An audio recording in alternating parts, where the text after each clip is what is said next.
Volta Insite's first deployment in a hospital was on an air handling unit.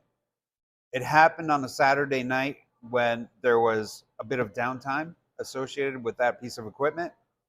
The gentleman doing the deployment put on the CTs, set up the node, and the node immediately started sending data. I actually looked at the data within the first few minutes of it coming online, and I saw a significant amount of current imbalance.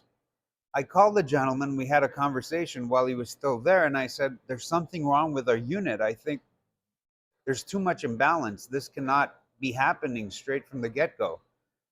So the gentleman went, took a handheld ammeter, checked each of the phases on that particular motor, and sure enough, we confirmed that there was imbalance happening on this motor.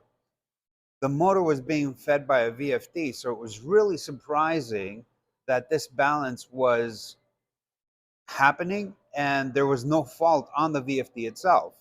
What happened next is we had a conversation and the gentleman went and started looking at all the terminal connections.